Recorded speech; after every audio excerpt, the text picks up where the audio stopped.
السلام عليكم ورحمة الله وبركاته. طلاب شلونكم؟ عساكم بخير إن شاء الله، ربي يوفقكم. طبعا مثل ما وعدتكم أني إنه بعد ما أخلص إن شاء الله الامتحانات، البارح خلصت الامتحانات إن شاء الله بالكورس الأول، نهاية الكورس الأول. راح هالأيام إن شاء الله القادمة راح أقدر أصور الفيديوهات اللي قلت لكم عليهن بالنسبة للقوانين، وكذلك بعض المواد العلمية اللي أنا كاتبهم كنت بدفتر خاص يعني كملاحظات خاصة. فاليوم ان شاء الله اذا قدرت راح اصور اللي تفيدكم ان شاء الله.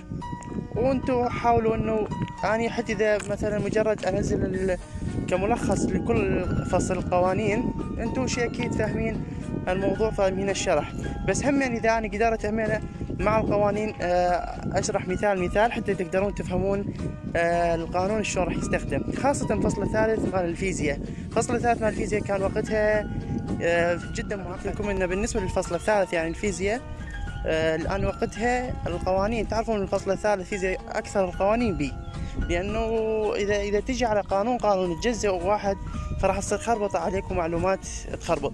فكل موضوع خليته يعني بصفحة واحدة، مثلا قوانين التوالي، قوانين التوازي، عندك قوانين بداية الأول موضوع، المواضيع البداية يعني اللي تشمل كل متسع، وبعدين الباقي المواضيع الأخرى السعة. فأنت اللي راح أنزله لك إن شاء الله تستفاد منهم، بس أنصحك أنت من هسه حاليا أنت مو تاخذ فصل، حاول بعد ما تكمل الفصل جزء المواضيع انت، وعندك من قوانين سوي ملخصات، عندك الاشياء المهمة خلي من هسه علامة عليهم انه وقت المراجعة حتى تقدر تراجعهم.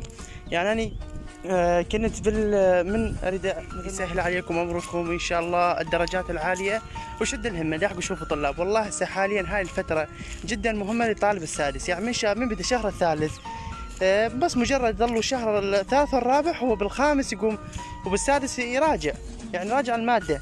وأقدم لكم نصيحة بالنسبة للمراجعة، مو شرط إلا أنت تراجع بشهر الرابع. أنا وقتها عند السادس السنتين أنا ما مراجع من بداية شهر الرابع، يعني كانت مراجعتي من شهر الخامس فما فوق، نهائيا ما رجعت بشهر الرابع. يعني أكبر خطأ عن طالب السادس يقول أنا أراجع بشهر الرابع، هي أصلا ماكو طلاب تخلص هيك وقت. هاي إذا كان الدوام قبل، هاي أحكي لك على قبل الدوام شهر العاشر ويخلصون بالرابع، كانوا يخلصون بالرابع ومراجعتهم 40 يوم، بالسادس امتحاناتهم. لا هسه تختلف الشغلة، حاليا امتحانات بالسابع. ان شاء الله انتظروهن، راح انزلهن، وبالتوفيق ان شاء الله.